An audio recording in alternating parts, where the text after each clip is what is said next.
4 pierres, 8 langues et un message sans équivoque. Plus de 7 milliards de personnes doivent mourir pour un monde meilleur. Il s'agit des Georgia Guidestones. Et pour cela, à votre demande, je vous donne enfin une vidéo d'investigation avec quelques nouvelles informations et de nouveaux faits intéressants, avec des traces vers les suspects habituels. Maintenant et en exclusivité avec Norman Investigative.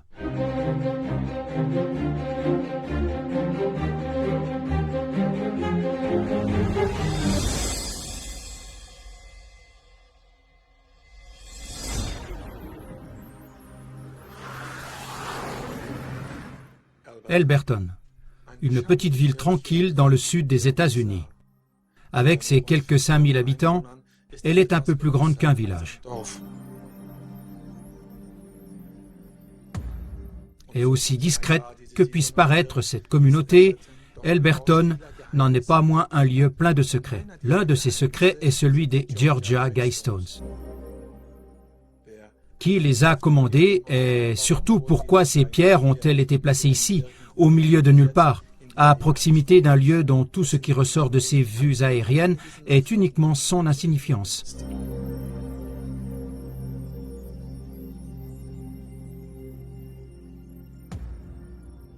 Selon la légende, tout se serait passé ici, dans les bureaux de l'Elberton Granite Association, qui, comme son nom l'indique, fait le commerce du granit.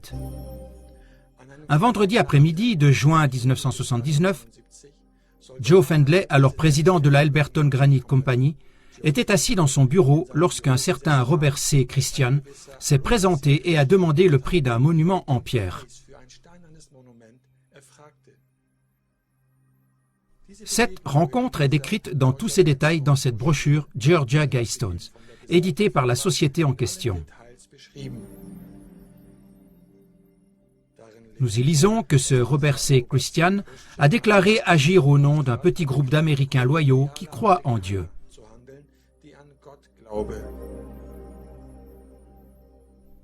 Il vivait lui-même en dehors de la Géorgie et souhaitait laisser un message aux générations futures. Le monument prévu devait en outre fonctionner comme une boussole, un calendrier et une horloge, et résister aux catastrophes.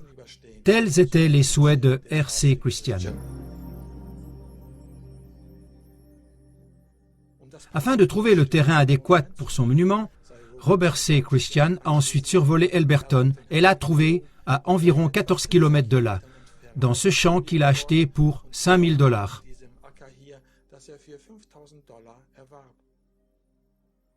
Le projet a immédiatement démarré avec l'aménagement du terrain et des calculs astronomiques sur place pour déterminer la position du Soleil et des étoiles, tandis que les blocs de plusieurs tonnes étaient découpés dans la carrière d'Elberton.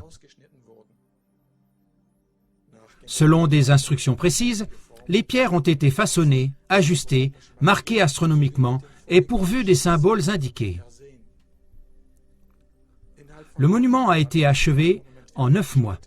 De sorte que les Guidestones ont pu être érigés le 22 mars 1980, ce qui correspondait à la date souhaitée par R.C. Christian. L'objet a été inauguré sous la forme d'un cube noir.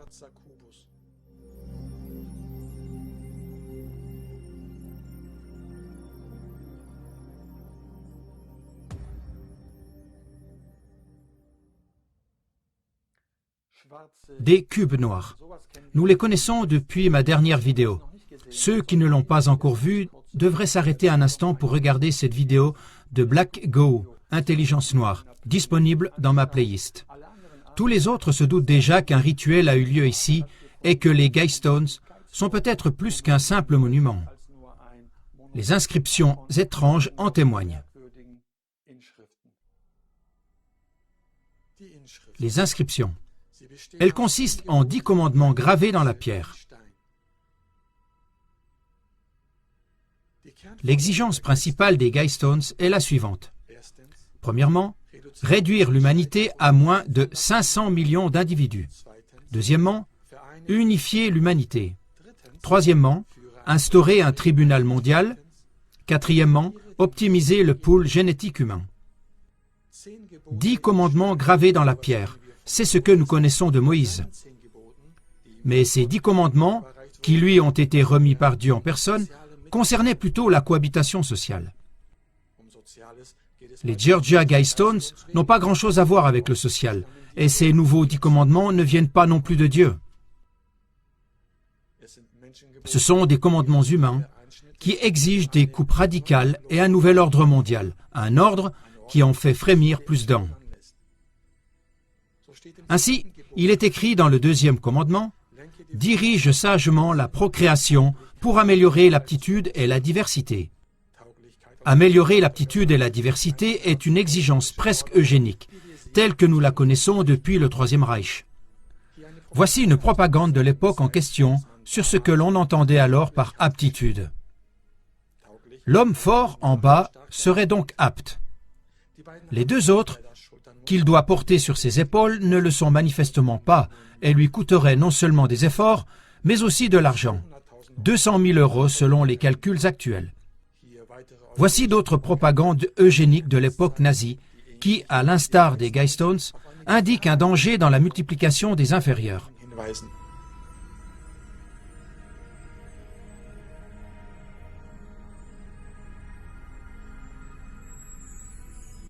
Dirigez sagement la reproduction pour améliorer l'aptitude et la diversité. Qu'est-ce que c'est si ce n'est pas de la propagande eugénique? Les eugénistes vont encore plus loin et estiment que le nombre de personnes génétiquement inférieures augmenterait au fil du temps, car elles se multiplieraient de manière incontrôlée. Appliqué à l'époque actuelle qui compte 7,8 milliards d'individus, cela signifie qu'environ 7,4 milliards d'entre nous seraient de qualité inférieure. Seuls 312 millions d'êtres humains seraient de qualité supérieure et auraient alors le droit d'exister. Ce qui correspondrait à la première exigence, la plus radicale des Guidestones, maintenir l'humanité en dessous de 500 millions.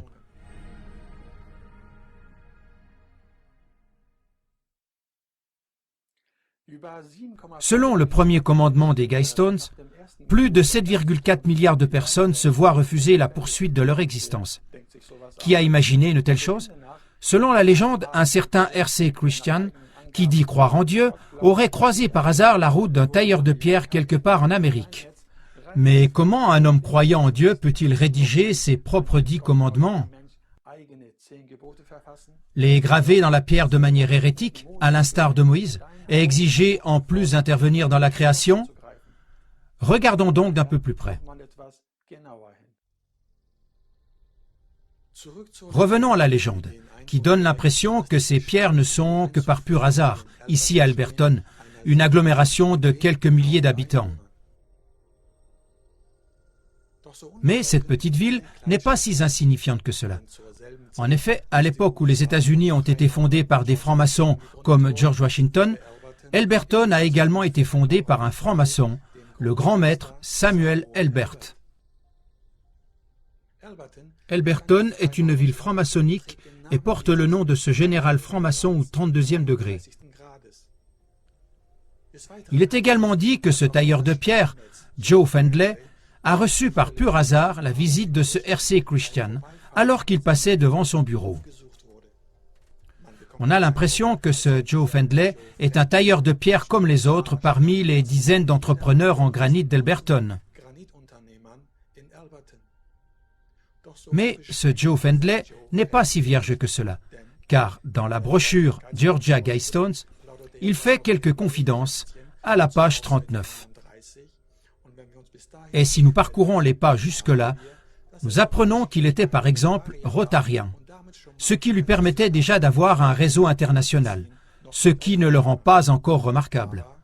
Mais plus loin, il est dit qu'il était également grand maître au 32e degré selon le rite écossais à la Philomathea Masonic Lodge, 25 à Alberton. Être le grand maître d'une loge maçonnique, c'est déjà beaucoup pour un tailleur de pierre ordinaire. Mais ce n'est pas tout.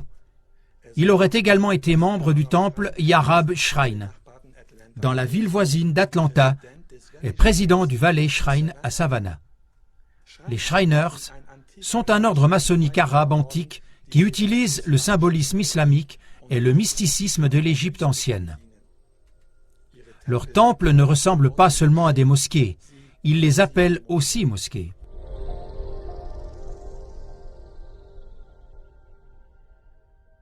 Et leurs statues portent ostensiblement des uniformes ottomans turcs, et ce au milieu de l'Amérique, protégés par des sphinx égyptiens. Ottomanes, égyptiennes, maçonniques, les Guystones ont donc été construites par un homme qui n'était pas seulement un franc-maçon de haut niveau, mais aussi un Shriner de premier plan, dont la relation symbiotique est encore une fois évidente ici. Et cela s'est passé dans une ville qui a également été fondée par un franc-maçon. Tout cela n'est-il qu'une théorie du complot ou l'arbre cache-t-il la forêt? Regardons de plus près ce mystérieux temple Yarab Shrine près des Guystones.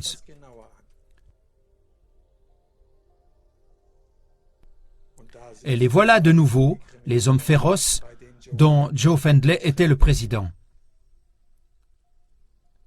Dans la rubrique « About Us », nous apprenons que cette confrérie compte également des astronautes. Et maintenant, devinez de quel astronaute il s'agit. Il s'agit bien sûr de celui qui a l'empreinte la plus célèbre au monde, le franc-maçon de haut rang, Buzz Aldrin. Un Yarab Shriner sur la Lune. Ici, avec une casquette ottomane assortie. Et ce n'est pas du Photoshop, chers amis, ni une théorie du complot. Tout semble une fois de plus lié.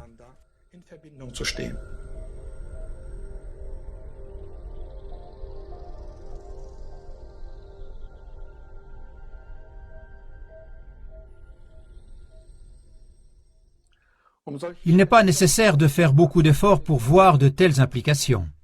Il suffit de se libérer de l'emprise de son propre confort pour voir qui tire les ficelles dans l'ombre.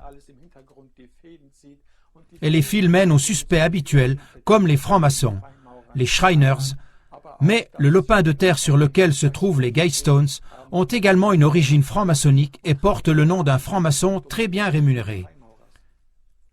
Mais qu'en est-il de ce R.C. Christian, le financier anonyme et commanditaire des Guystones?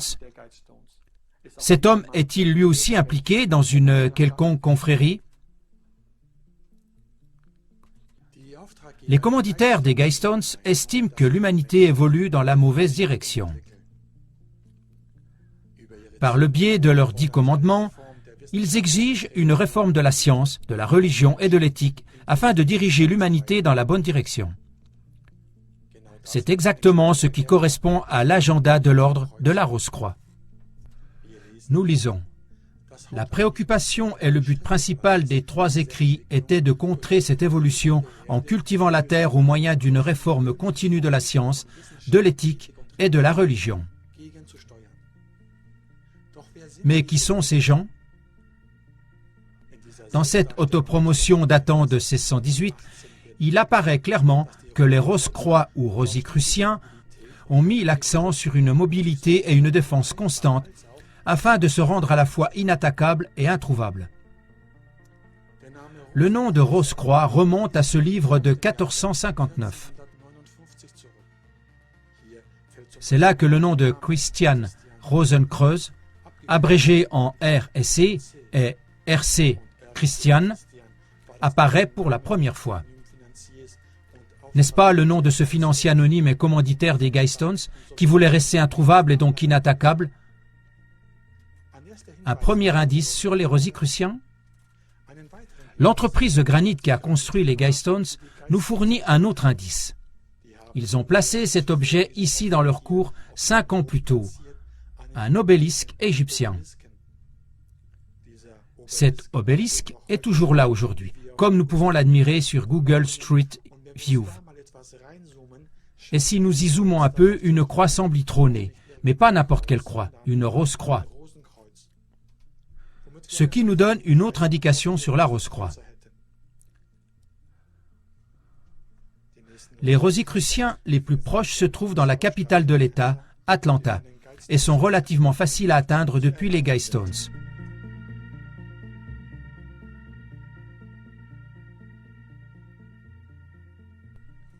Sur la page d'accueil de la Rose-Croix, nous remarquons non seulement la symbolique de l'Égypte ancienne, mais aussi leurs vidéos d'introduction parlent principalement de l'Égypte ancienne.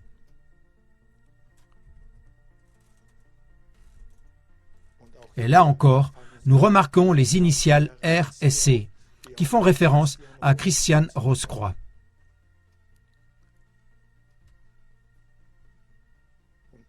Dans la rubrique Histoire, nous apprenons, traduisons cette page en français, que la Rose-Croix trouve ses racines chez Thoutmôsis III, qui régnait sur l'Égypte vers 1500 avant Jésus-Christ et qui est censé avoir introduit les écoles ésotériques.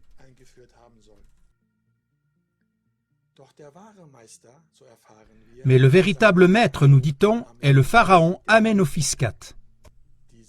Ce pharaon éclairé, premier monothéiste de l'histoire, était tellement inspiré par les enseignements des mystères, dit-on, qu'il a donné une toute nouvelle orientation à la religion et à la philosophie égyptienne. Il fonda une religion qui reconnaissait l'Aton, le disque solaire, comme le symbole de la divinité unique, le fondement même de la vie, le symbole de la lumière, de la vérité et de la joie, et changea son nom en Akhenaton pour refléter cette nouvelle idée.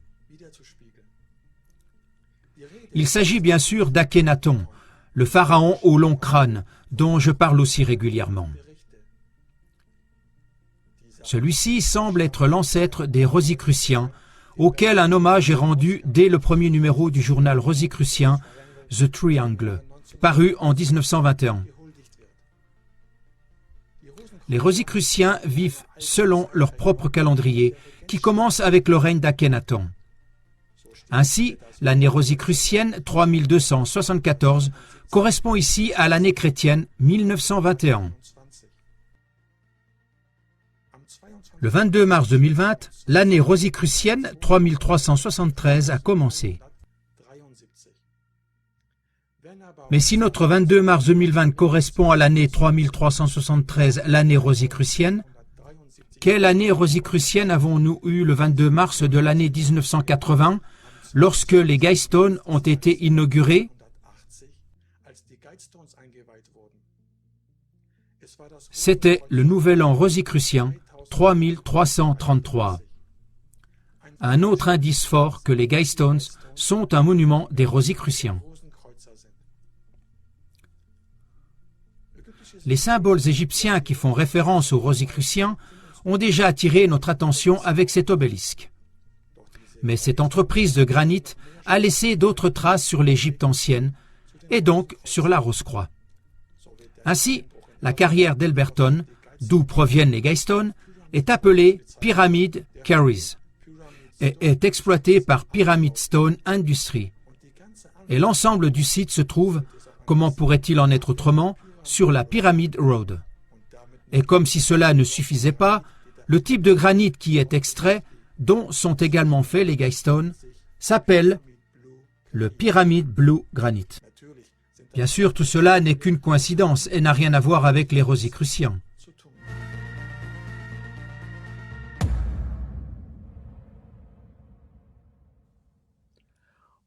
Des obélisques, des pyramides, des pharaons et une chronologie qui remonte à Akhenaton.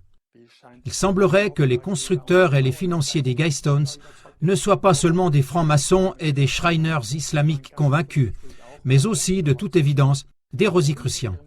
Le clin d'œil à leurs ailes est ici si violent qu'une tornade fait déjà rage. Pourtant, ces gens ont l'air tout à fait inoffensifs, comme si la seule activité secondaire à laquelle ils s'adonnaient était d'aller à l'église le dimanche. Pourtant, Akhenaton est leur Jésus, un pharaon leur ancêtre. Les Rosicruciens réclament ouvertement un gouvernement mondial et dans leur manifeste de 2014, ils appellent activement à agir dans ce sens. Et c'est dans cette phase, que je qualifie de phase de transformation, que nous nous trouvons maintenant et encore aujourd'hui.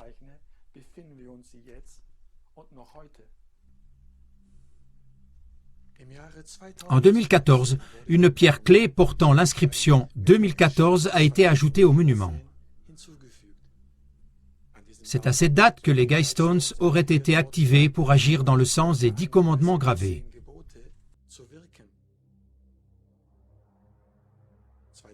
Il se trouve que 2014 était, Par hasard également, une année bissextile pour l'ordre de la Rose-Croix. 400 ans plus tôt, en 1614, ils se sont réunis pour la première fois en public afin d'exiger des réformes pour un ordre moderne. Exactement 400 ans plus tard, en 2014, les Rosicruciens ont estimé que leur temps était à nouveau venu pour un changement, dont ils ont fixé l'orientation dans ce manifeste. En plus des 4 revendications principales figurant sur les Guidestones, ce manifeste évoque également une transformation humaine. Ainsi, dans le cadre d'une nouvelle écologie, ils demandent plus de politique et de technologie verte. Ils pensent également que trop d'individualisme et de capitalisme nuirait aux gens.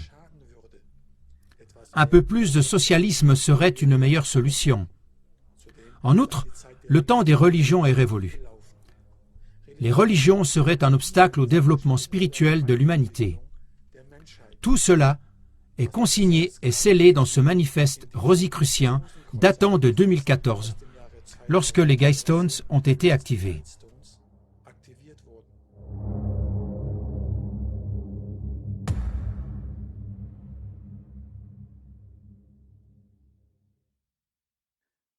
Ce cube, codé avec le chiffre de la bête, 666 pouces de côté, a été fixé comme pierre clé aux Guidestones exactement l'année où les Rosicruciens ont publié leur manifeste pour un nouvel ordre mondial, en 2014.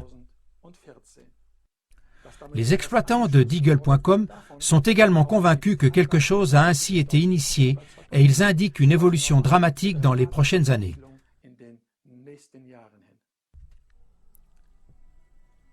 Les analystes de Deagle.com sont également convaincus que des jalons ont été posés en 2014. Ce site web à orientation militaire, dont les exploitants aiment rester anonymes, tient notamment une liste de pays avec des statistiques et des projections pour le futur proche. Nous voyons ici par exemple la Chine avec 1,38 milliard d'habitants, les États-Unis avec 326 millions d'habitants et l'Allemagne avec environ 80 millions d'habitants, ce qui correspond à la situation actuelle. Mais si nous cliquons ici sur Forecast 2025, c'est-à-dire sur leurs projections pour l'année 2025, les valeurs changent de manière spectaculaire. Chez les Chinois, il ne se passe pas encore grand-chose. Mais qu'est-il arrivé aux États-Unis? Plus que 99 millions d'habitants au lieu de 326 millions. Cela correspondrait à une réduction de la population de 70%. Qu'est-il arrivé aux 230 millions d'Américains restants? Et comment cet avenir se présente-t-il en fait pour l'Allemagne? Ici, en bas, nous avons l'Allemagne. Et pour nous aussi, Deagle.com prévoit une réduction de la population à 28 millions. Plus de 50 millions d'Allemands vont donc s'évaporer en quelques années, selon ce site, sans que l'on puisse constater un exode vers d'autres pays. Il est intéressant de noter que ce n'est que récemment que Deagle.com a estimé que l'Allemagne risquait de voir sa population diminuer. Il y a 6 ans, c'est-à-dire en 2014, l'avenir de l'Allemagne ne semblait pas si sombre. La population ne baisserait que légèrement à 79 millions, prédisait-on à l'époque, que l'on peut retrouver dans les archives et les registres de l'année 2014. Mais ensuite, la pierre clé de 666 pouces de côté est venue s'ajouter aux Guidestones, et moins de 6 mois plus tard, en 2015, Deagle.com a corrigé l'évolution démographique de l'Allemagne de manière dramatique vers le bas. Un an plus tard, la valeur a encore été ajustée, puis elle a encore baissé de près de 10 millions d'habitants, jusqu'à ce qu'en 2018, les prévisions pour l'Allemagne en 2025 soient définitivement fixées à 28 millions de citoyens. Cette évolution a commencé, comme nous l'avons déjà mentionné, lorsque cette pierre clé a été insérée dans les Georgia Guidestones en 2014, et ce juste à côté du commandement de réduire la population mondiale à moins de 500 millions.